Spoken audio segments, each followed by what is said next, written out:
And Tracy, could you lead us in the prayer, please? Let us pray.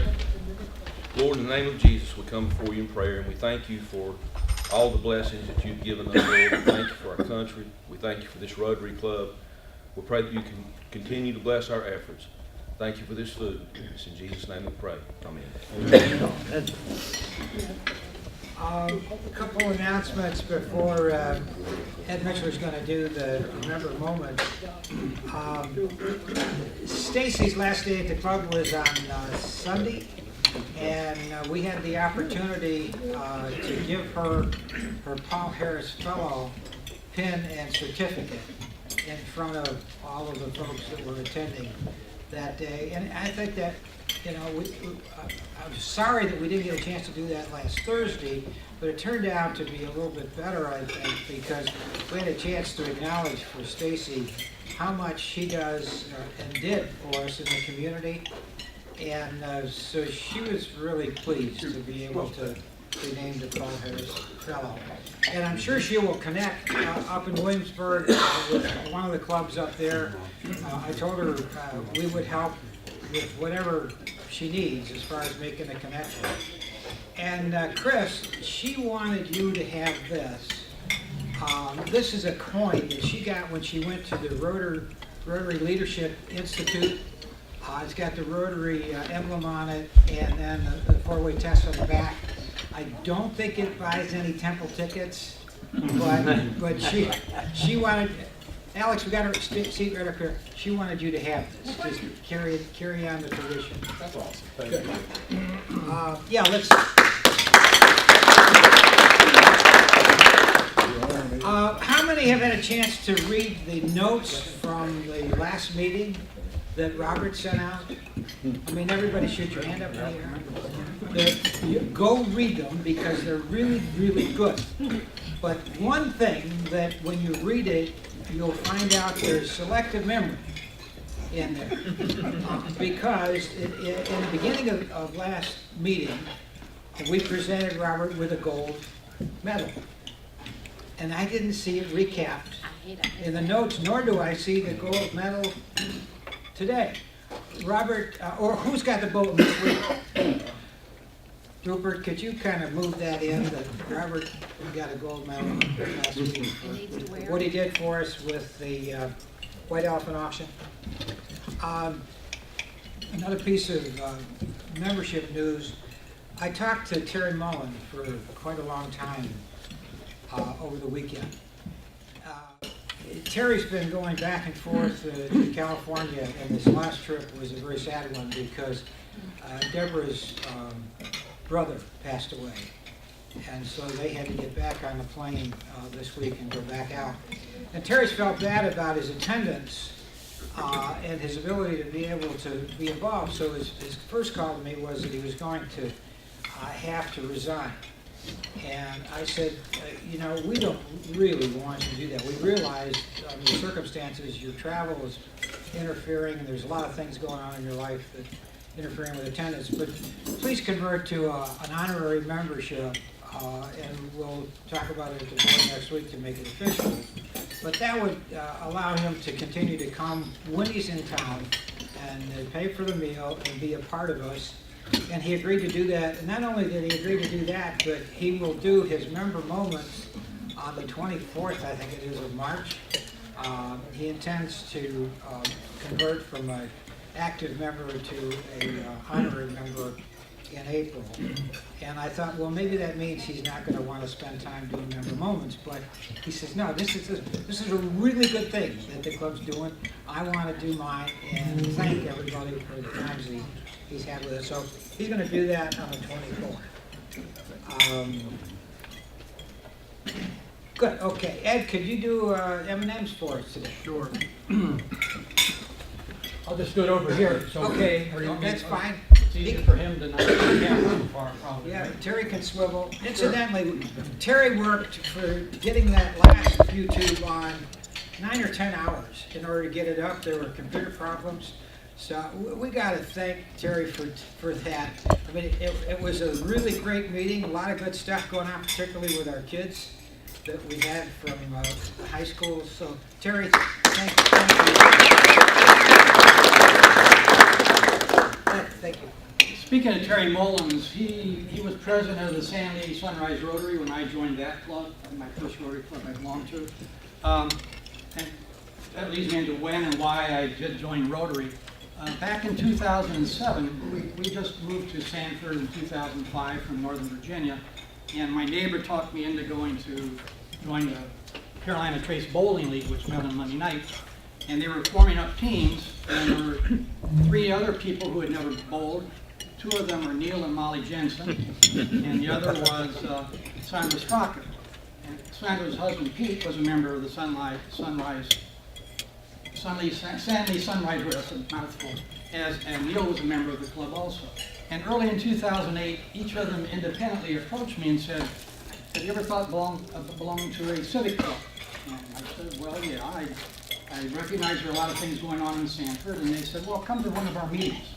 So I went to a couple of their meetings, and then in July of 2008, the Sandy Sunrise Rotary Club became a Triple Crown club, and I was a member at that time. So I'm a Triple Crown at that time, and we all became one, which means I'm a benefactor of Paul Harris Fellow. Of course, Pete passed away a few years later. And as I said, Terry Mullins was the president at that time, and I think there was a method to their madness. It seemed like every new member was kind of put on a list to become the president down the road, and after Terry it was Neil, and then Marcy, and then Nolan, and myself, and then Andy. We just kept going in that direction. A little about me. I was born in Moline, Illinois, November 21st, 1938. Moline is on the Mississippi River. It's one of the quad cities across the rivers, Davenport, Iowa. And you have Moline, Rock Island, East Moline on the Illinois side. There's a bunch of other little towns around there too. We moved to Indiana in 1947 to Napanee, which is a small town in northern Indiana, center of Amish country in Indiana. And then to Bourbon, Indiana, and then finally settled in Peru, Indiana in 1949. Because my dad and my uncle had built a Dairy Queen there. They literally built it block by block, which you could do back then. Now you got to have a lot of money to become a franchise owner of any of these restaurants or that. So it would have been the first one built in Indiana. It was the second because you had to go to court to get permission to build the building.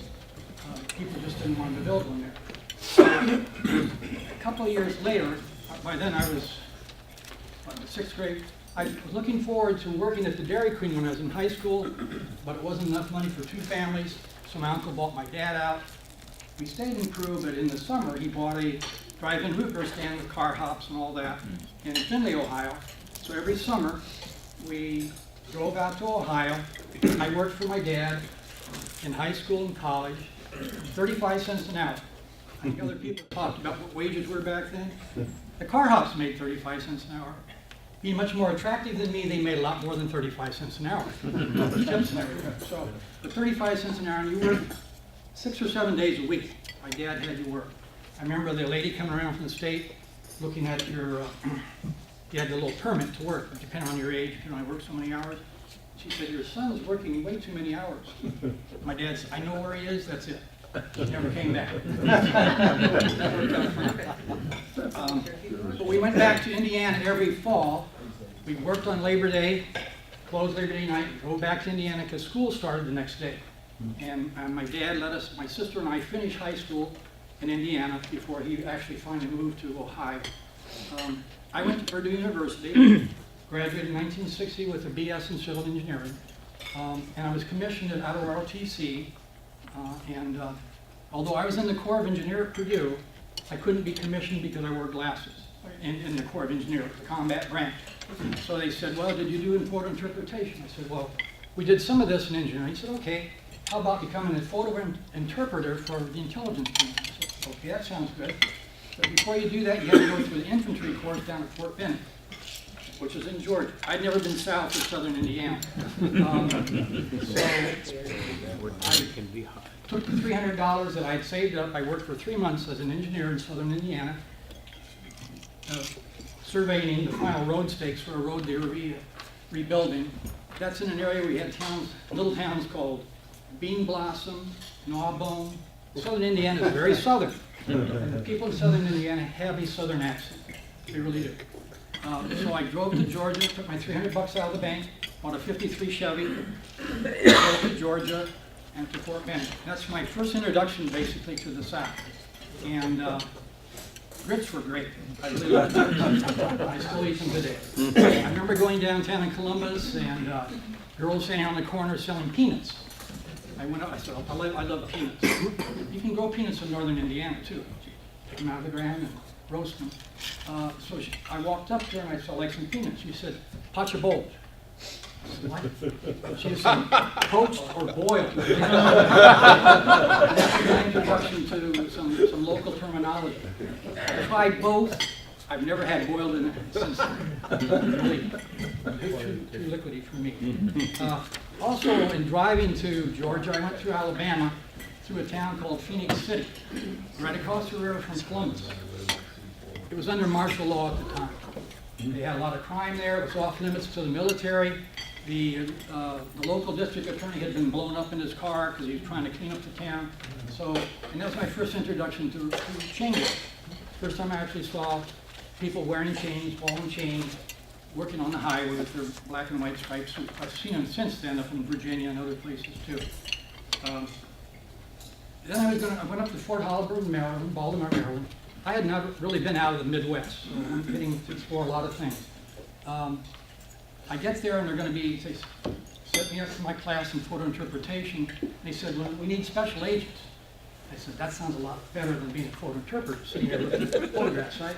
So I decided to become a special agent in counterintelligence and began that course. And about halfway through, they said, "Who would like to go to language school?" I said, "That sounds good to me." So I said, "Okay, I'll go to language school." Well, to do that, I had to sign indefinite because I was a reservist, only would be on active duty 2 years. So I signed indefinite to go to language school in California at back then it was called the Army Language School, Presidio, Monterey. So I drove my '53 Chevy out to California, to Monterey, spent 6 months there learning Spanish, and graduated in September '61. This was 2 weeks after my mother had passed away of cancer. And I remember going back to see my mother, and in the Army, and I guess the military is all the same, to get permission to go. My dad called me, I went down to the company family, he said, "Your dad's call isn't going to work, you have to have the Red Cross." So the Red Cross has to verify that you have an illness or a serious illness in the family before anything would happen. So since my mother had that illness, they weren't going to send me overseas, they sent me to New York City, which was another big experience. So I did background investigations for about a year and a half in New York City, and then I got orders to go to the Army School of the Americas in Fort Greely, the Canals. Down there, we taught Latin American officers the same course that I had taken at Fort Holland, with some modifications. We taught them in Spanish, and I was a bachelor at the time. They said, "This is like living in the United States, so it's a 3-year tour if you're a bachelor. If you're unaccompanied and married, usually a 2-year tour." So I spent 3 years in Panama, and it was a great experience. Came back to the States, worked at the Pentagon, and worked for the Assistant Chief of Staff for Intelligence and the Security Survey Team, which traveled worldwide, and then was an operations officer for the Pentagon Counterintelligence Force before I separated from the service and went to graduate school at the University of Maryland, which is not a bad school, despite what some of you may think. We were very disappointed that they got out of the ACC myself. And I took my doctorate in diplomatic history with a minor in Latin American history. And that was in 1975. I had to prove that I could be a historian because I had an engineering background. So the history department said, "Okay, you can take a course, an upper level course in medieval history, Latin American history, diplomatic history, and European histories, and get 3 of the professors to write a letter for it," which they did. It was a very interesting experience in my introduction to history, which I had taken 1 course in college before that.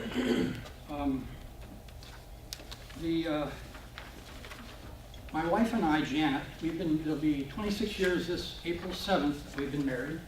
Between us, we have 3 children. She has a son and a daughter, and I have a son. Her daughter is an aerospace engineer in China Lake, which is the naval equivalent to Edwards Air Force Base where they test naval aircraft. Her son is a self-employed, lives near northeast of Sacramento in California. He loves to ski. Right now he's been in Mexico for about a month and a half. We're not sure what he's doing. He's to enjoy himself. Probably not skiing. My son's a lawyer in Valparaiso, Indiana. My heroes are my parents and World War II generation. I grew up as a little kid during World War II. And I remember my uncles coming back after the war, the uniforms on, getting off the train and everything. But my dad was the oldest of 8. He was raised in Indiana. He was Amish until he was 22. He left northern Indiana at the age of 22 in 1935 for Iowa and Illinois. My mother was one of 11. She was the 7th youngest. Her mother died when she was 11. And she left school in the 11th grade to kind of be the homemaker for her younger brothers and sisters and her other older brothers that were still at home at that time. My dad wanted to be a teacher. His 8th grade teacher actually approached his parents and said, "Your son continue in school." And they wouldn't let him do it, because 8th grade was, by law, the farthest you had to go if you're Amish in Indiana. When my dad passed away, his wife gave me a little package, and in this package was a test that he had written in the 8th grade on the origins of World War I. And I read the test, and I said, this is better than the students do for me when I teach history for Nova. For 25 years, I taught at Northern Virginia Community College and became an adjunct professor, and I taught history. And in this package, there was also another letter. It was from a professor at Indiana State College, Teachers College. It said, "You ought to encourage this young boy to continue on in school." I'm serious. I mean, that's not just because of my dad, but the test that he wrote was better than most of my students' tests, and these were kids who had gone through all the way through high school. He was a bright guy. He wanted more opportunities. He also, as I said, when he went to Iowa, he became a welder. He worked at John Deere welding. During World War II, he worked at the Rock Island Arsenal, welding battle damage for tanks. Remember driving across the bridge, you could see the tank yard down below where they would repair the tanks. I had 7 uncles who served in World War II, and that's another reason why I like, as a historian, I like to read about World War II and the things that happened during World War II. The one uncle and my dad that joined with my dad was a sergeant in Europe, since he was a big guy, he was an MP, worked on Bradley's staff in the MP unit for General Bradley. My dad could do just about everything. He would put his mind to it. He learned how to become an electrician. He was a carpenter. He was a welder. He was a quiet man, but he was very strong-willed. He could do things, and he could accomplish things. I've always been proud of him. My mother was the same way. She died at age 45. My one uncle, I remember visiting him in World War II, or during World War II, at the VA hospital in Iowa. He had been on the invasion at Anzio in Italy. His landing craft had gone up on an explosive. He had lost most of his stomach, so he was brought back to the States, fortunate for him. And walking across this yard where the hospital was, I saw these fellows out raking leaves. And I asked my dad, what does PW mean? Which was written on the back of their jackets. These were prisoners of war. Prisoners of war were brought to the state, a lot of them were. They were working in hospitals and air areas, helping. 3 of my uncles are buried at the Rock Island Arsenal. I've been to 2 of their funerals, and I noticed when I was there, there's a Confederate cemetery at the Rock Island Arsenal in Illinois. And Rock Island Arsenal was used as a prisoner of war camp during the Civil War, as were many other places in the North at that time. My wow moment,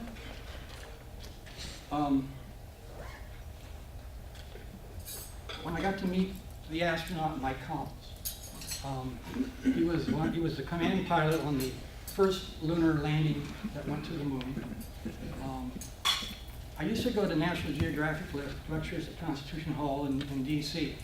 You would see people like Jacques Cousteau, Jane Goodall, and others, they would come back because the National Geographic supported a lot of their activities. Well, Buzz Aldrin, Neil Armstrong, and Mike Collins gave a lecture. This was their first public lecture after they had gone to the moon and back. And I remember going to listening to the lecture. They were showing film and photographs of things that hadn't been publicly displayed before. And when I finished graduate school, I went to work at Air Force Systems Command at Andrews Air Force Base as a historian. And we sat in what they called the penthouse. This was the first headquarters for SAC. The beginnings of SAC was at Andrews Air Force Base. And we sat above. This is where the commander used to sit because we got on the runways. Well, one morning in walks Mike Collins. He was a man who was very much interested in history, and he would come to our history office occasionally, and we would talk to him. I remember going to his retirement. He was a reserve commander for General Marsh. He was retired as a brigadier general from the Air Force. Something you don't know about me, I was a deacon at the National City Christian Church in Washington, D.C. From 1966 to 1969. And I used to see a man come with his family quite frequently because he was a member of the congregation. His name was Lyndon Johnson. And I remember when he would drive up, crowds of people would be there. It was a big church, big edifice. We had about 20 big steps going up to it. And I remember seeing him when I initially started in '65. And by the time he left office in '69, his hair was so gray, the wrinkles were so deep on his forehead, I wouldn't want to be president of the United States. But that's a little bit about me.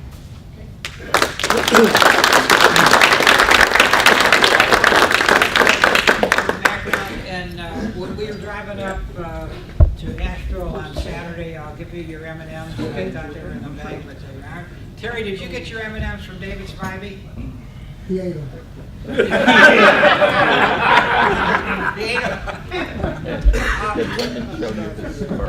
Thanks again, Ed. These member moments are really cool.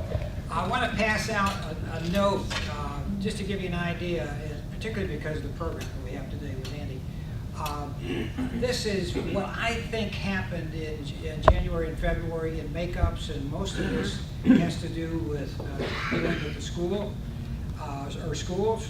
And so it's Character Plus at Edwards, Greenwood, and Ingram, and the days that we were there. And so I want you to just double check to make sure I got these right. And I suspect that we are not letting Jay know every time we get to the school. And we need to, in order to get the attendance credit that we deserve and you deserve. Larry, I got your email and I'm going to correct it. I've got the ones that I didn't today. Okay. Well, let me just send that around and see if we can update it. School visits, by the way, are over 50 for those 2 months. And Van, where did Van go? Can we turn to you for your, you still have a mouthful? All right. Well, he's doing that. A couple of things. My Rotary, Janice signed up on My Rotary today. Anybody that needs technical help, see Janice or Jeff. Absolutely not. And so that worked out real well. Go ahead. Yeah. Okay, today we have a couple of guests. Today, Larry Aiken has a very special guest. You want to introduce your guest? Cameron Sharp. Oh, certainly. I want to introduce Cameron Sharp. As much as you know, Cameron's a board member and for the school, and was there for Leadership Day, and we got to talking about what we were doing. Andy agreed to come to do the program today. I said, you got to come to Rotary and see how involved we are, particularly with the youth. Now, I don't want to put any pressure on Cameron, but he belongs here every week. So we'll talk some more about that, Cameron, but thanks for being here. And Kevin, you have, again, a guest. Yes, this week. my niece, Nash Atkins. We've been swapping emails. Nash is ready to sign up, and we are ready to have you.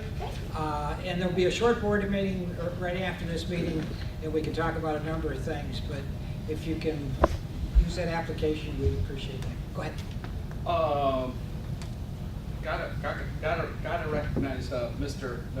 DeLambert for his perfect attendance so far. Oh, yeah.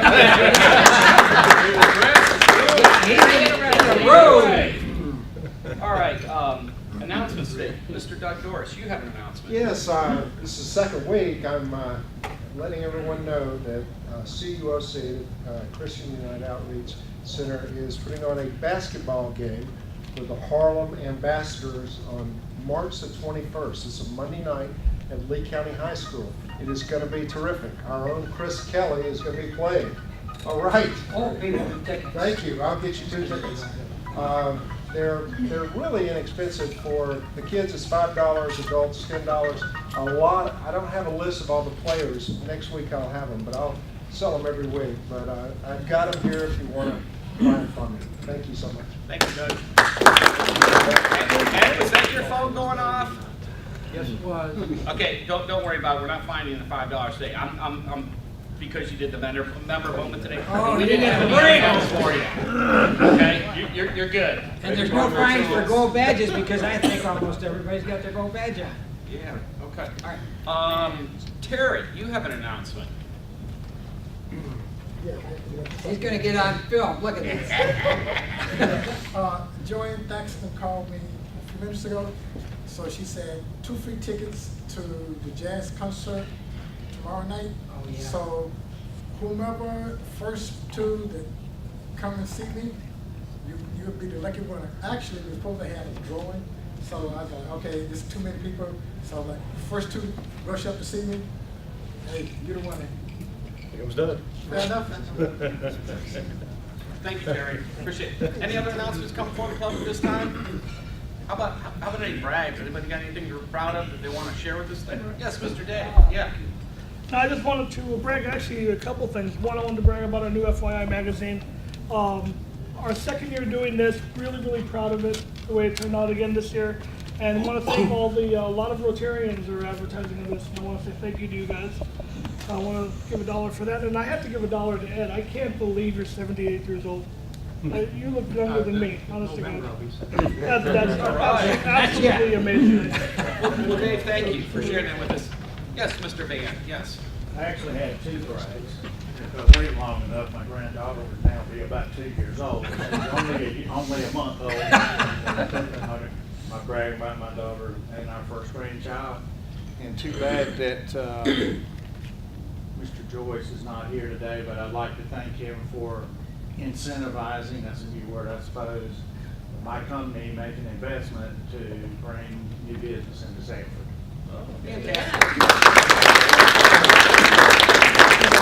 Okay, anybody else got anything they want to brag on today? Thank you. Yes, David. Of course, you guys know I love this time of year, and I don't know if you guys saw Sports Center the other night, but my nephew, Josh Henderson for Vanderbilt, gets the ball and heaves it 80 feet to the basket.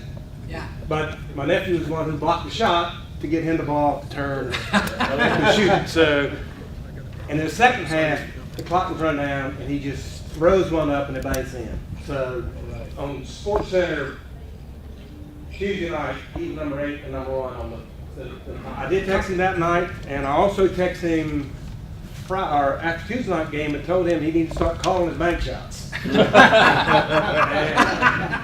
He said, well, we'll get over that. But Tuesday night also, my niece, they were playing at High Point, and I had all intentions of going down and watch her play. And at about 5 o'clock, I just didn't have the energy to go.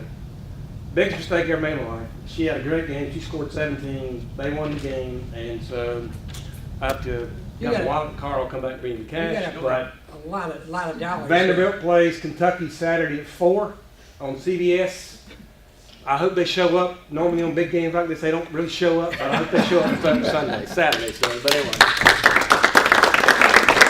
Thank you, David. Any other thing coming from the club at this time? Thank you. Okay, John, can you come up here, because I know you're gonna introduce Andy, but I also want you to have this. As I've been working with my Rotary and trying to find out, what we need to do to qualify for a lot of these things that Rotary has available to clubs as active as we are. One of the things that they say is that you've got to keep your certificate for your Interact organization up to date. And so they just sent us the certificate for our Lee Senior High School Interact that I think would be appropriate for you to take and give to Mike or Matt and all the kids. Fantastic. And Thanks, John President. does a terrific job with our Interact Club. And let's hear it for John.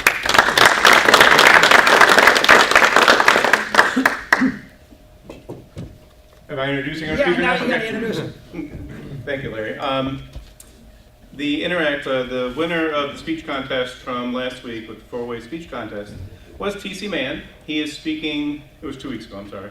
He is speaking this Saturday at 2 p.m. at Guilford Technical Community College, Jamestown campus, and I'm going to be there for that. There are 50 clubs in the district, or 50? 49. 49, thank you.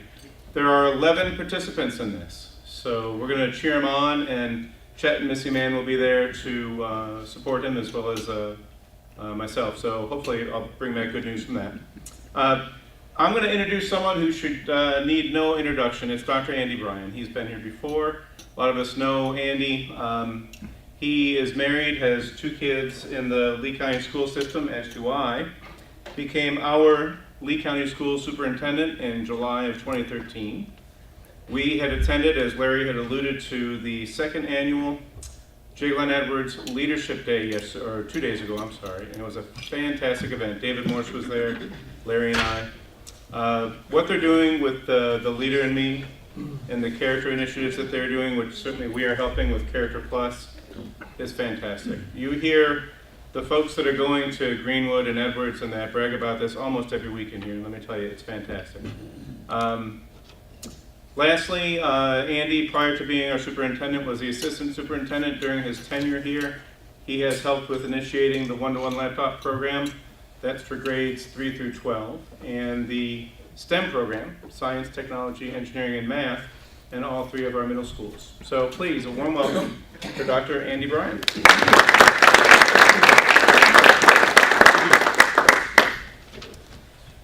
Good afternoon. Thank you for the opportunity to be here.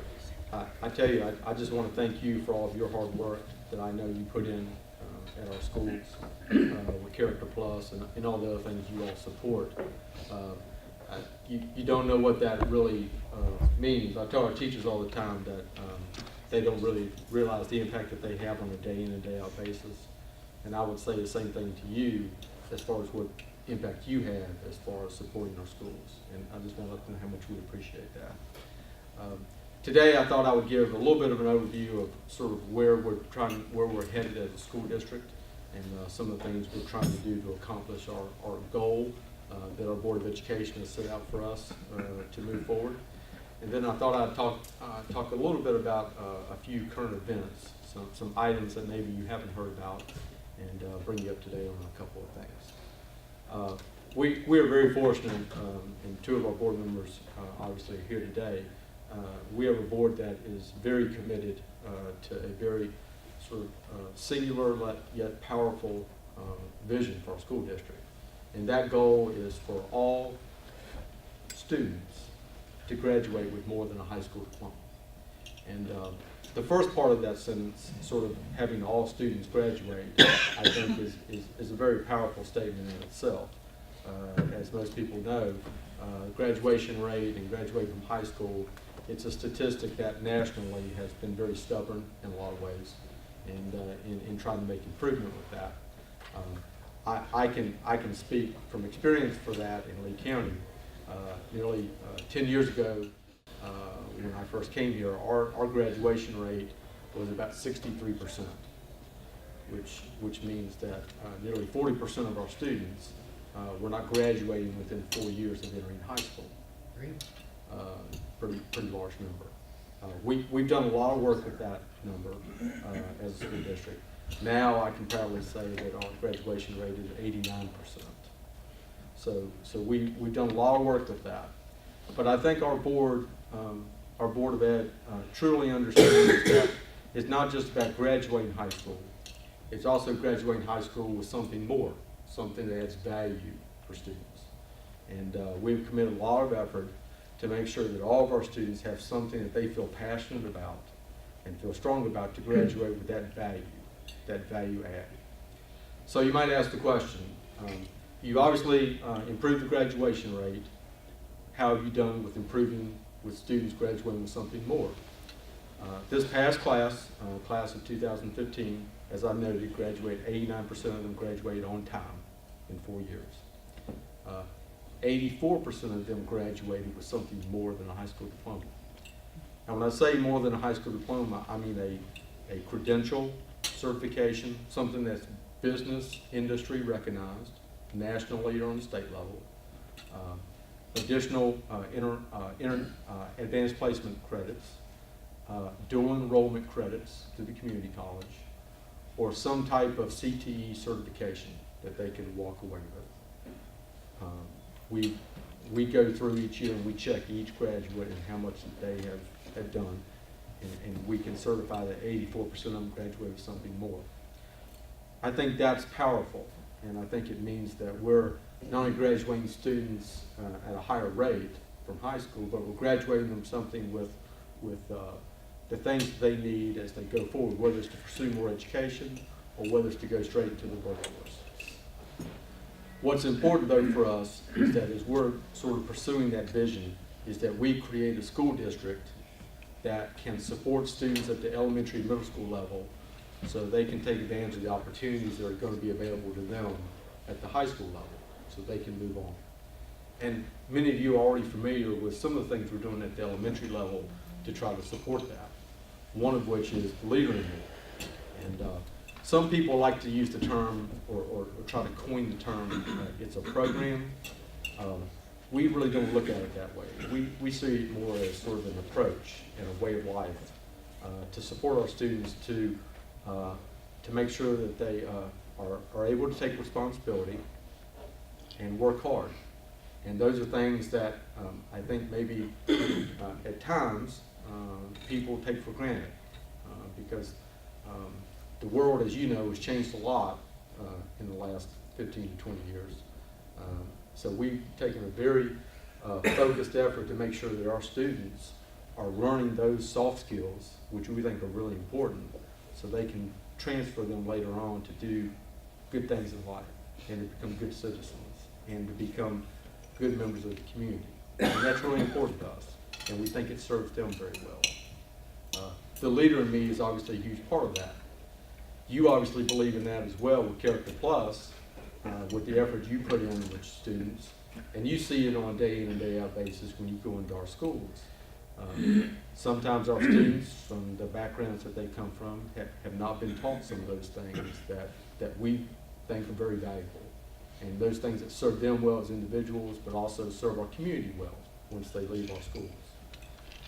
The other thing we tried to put in place for our elementary school students is what we call the AVID program, Advancement via Individual Determination. And as I've said before, all of our students, I think, should pursue or aspire for something beyond high school diploma. Our AVID program tries to put that in place to show them what it's like to look at a college or university. They go to visit the community college. They hear individuals from different careers. And we also try to provide them the responsibility and sort of organizational skills they need to be successful. So we try to layer those two things together, Leader in Me and AVID, to establish a really strong foundation for our students to move forward. And we carry our AVID program through our middle and high school levels to make sure that our students are being supported as they move forward. As we get into the middle and high school level, we try to provide opportunities for students that are unique. This year we just started our first international baccalaureate program at Lee County High School. It's one of 32 international baccalaureate high school programs in the state of North Carolina. We also have a very strong Central Carolina Works program. where we have career coaches in each of the traditional high schools to support students as they take dual enrollment courses at the community college. We're in a partnership with Chatham and Harnett in that. We have the highest percentage of students taking dual enrollment courses at the community college, and there's that 3-county area, which we're very proud of. And that, I believe, has economic development benefits for our community as we move forward with students who are taking those things. One of the things that gets overlooked a lot sometimes, just because it's sort of been around for almost 10 years, is our Lee Early College program, where students can earn a high school diploma and an associate's degree in 5 years for free. That's the best part of it. We've had tremendous success with that, with students earning their associate degrees and being successful and moving on. The other thing I'll mention very quickly at the high school level that we offer, we are what we call a NAF Academy career site. NAF Academy is National Academy Foundation, and they have career academies which they certify nationally, and you have to apply and go through a pretty rigorous process to get one. We have 6 career academies in our 2 traditional high schools: engineering, finance, hospitality, and tourism. And what's unique about our career academies is students come in as a cohort, they go through that program, and they also have to have an internship before they graduate high school in one of those 3 areas. The great thing about that is not only do you have to have sort of the learning with each cohort area with the subject matter, they also have to apply that knowledge in an internship area, which we think is the best of 2 worlds, academic and real world. I think Ed's speech that he gave earlier about what he had done in his life experiences, he learned so much in the classroom, but Ed also learned so much in life in putting that into practice with things. And that's one of the approaches we try to take with our career academies. As we sort of move forward, we want to make sure that our students are supported and cared for. We have unique things that try to build upon those career experiences from the apprenticeship program with Caterpillar, where students earn an apprenticeship with welding and get that certificate from the community college and get real world life experience, to a mechanical engineering program that we just started this past year, where students can actually work for Caterpillar, earn a certificate with Central Carolina Community College, and then actually earn their degree from East Carolina University, all within about 6 years. They're tied to ECU, and they're also tied to Caterpillar, so that after 6 years, Caterpillar is trying to grow their own, so to speak, in that organizational management engineering area, so that students can become involved and employed. As I said, we try to do a lot of things to support our students. A couple of current events I'd just like to bring you up to date on. Ron and Kendra have been very wonderful in providing their time. They do so many things throughout this community. They're very humble. They don't like to brag about that. But not only they've been involved with Volunteer League, but they've been involved with us in an after-school program we've started at the middle school level called LAMP, Lee After School Mentor Project.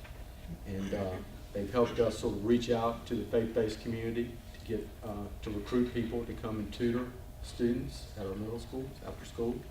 We had our first training a couple weeks ago, had our first 5 tutors go into our schools. And actually we have our second tutoring training this afternoon. I think we have 7 people on the list this afternoon. So we're growing. And our faith-based community has been very supportive, and we've gotten a few adoptions out of that as well. The other thing, 2 things I'll note, we've put a lot of our effort this year into helping our students and helping improve our performance grades. For those of you who don't know, performance grades are assigned by the state of North Carolina to schools. It's a relatively new phenomenon in North Carolina. It's so new that last year, probably about 70% of schools in the state of North Carolina either got a C or below on that. We understand we have a lot of work to do to make sure we improve that, and we've put a lot of time and effort into doing that. Part of our outreach to faith-based community for tutoring and extra support, and we have a lot of people that are been planning and hard at work in trying to prove that come next August, when we find out where we are for the new year. The other thing I'll note, you might have read about in the paper this week, we had a very intensive ACT prep program going on here in the last month and a half. We actually have had every junior student in our traditional high schools go through an ACT prep class, boot camp we call it, over the last few weeks.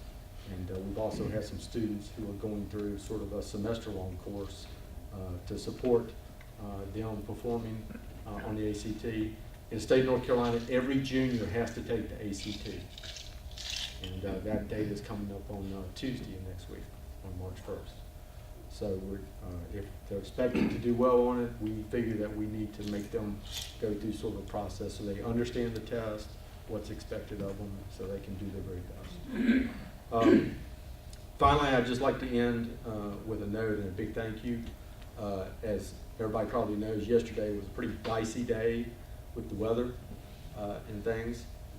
I'd just like to thank Sheriff Carter for all his help and support.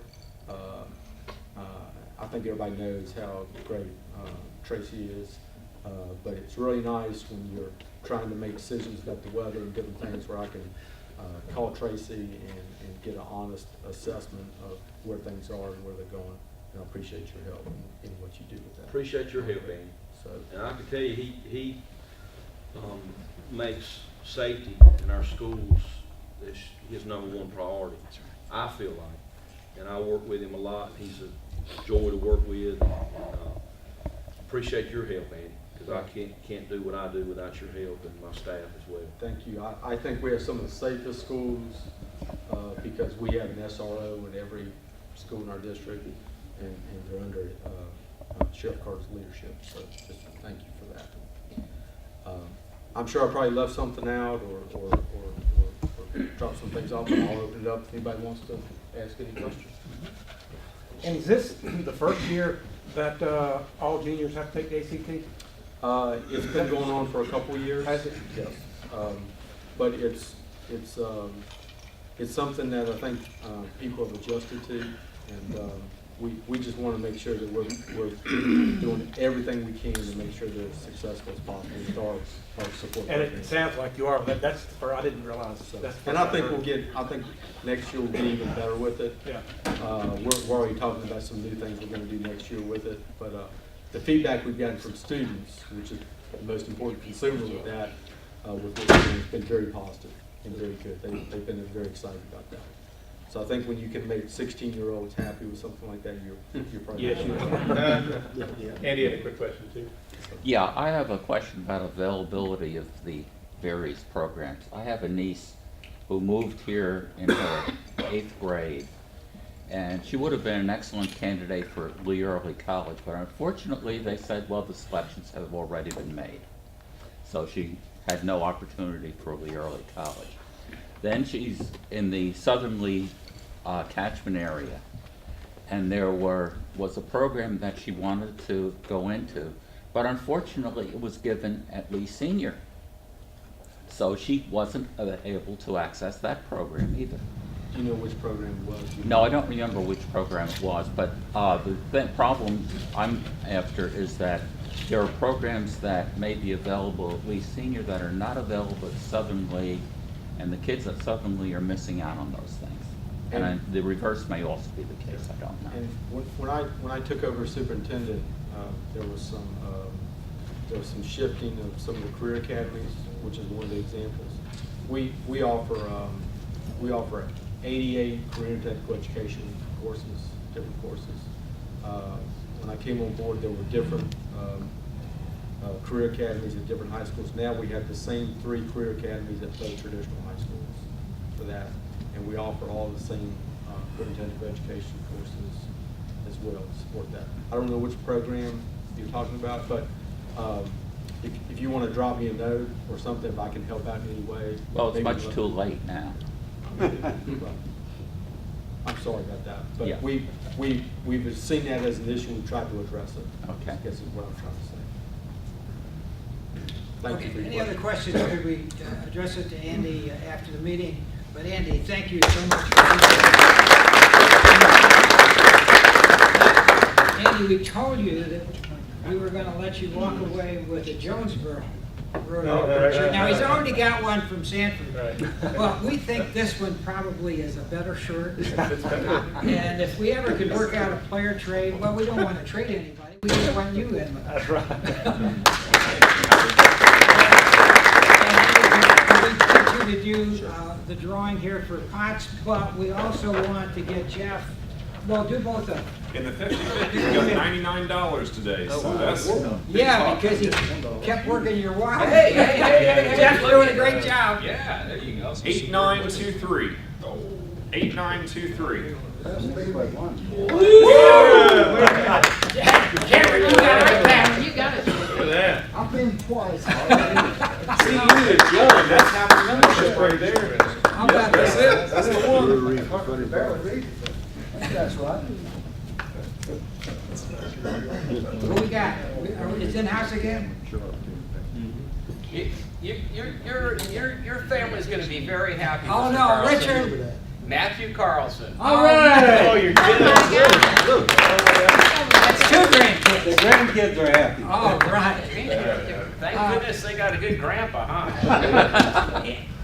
Andy and Cameron and Janice, you know, when I look around this room, almost every single person that's sitting here today is involved with the school. I've never been in a club, ever, that has been that close to the kids in the community. And I think we can be so proud of what you are doing, what the school board is doing, what our principals are doing. Our kids are coming out with an education plus. So we appreciate what you're doing. Richard, you're going to have to lead us in the four-way test. And remember, folks, we're going to be doing a short board meeting right after this meeting. And I don't think there's anything else. Our program next week is Alzheimer's, the CART program. So please, I encourage you to be here because Gary Everhart, who runs the program for the district, will be our speaker. So, Richard, can you lead us?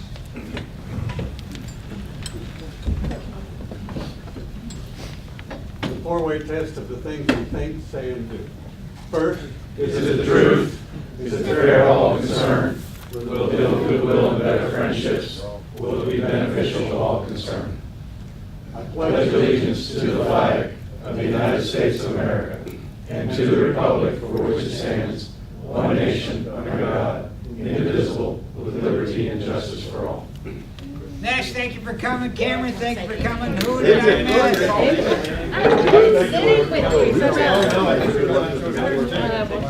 Oh, fantastic.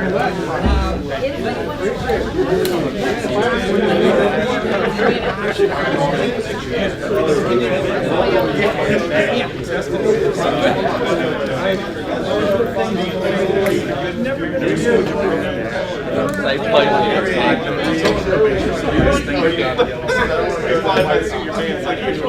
place. Like we all do. You'll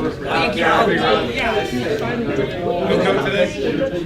Well, yeah. And if you can help us. We're gonna make fun of that. Well, thank you. Well, I appreciate that. Well, I'm gonna find you next time I sit by you, so I get to know you. How about that? I enjoyed working with you. Thanks. Thank you. Sorry, no problem. Well, I understand how that is. Tell me which one. So we got the sign. It's 18 by 24. That's right, I had the blue shirt on amongst all the red.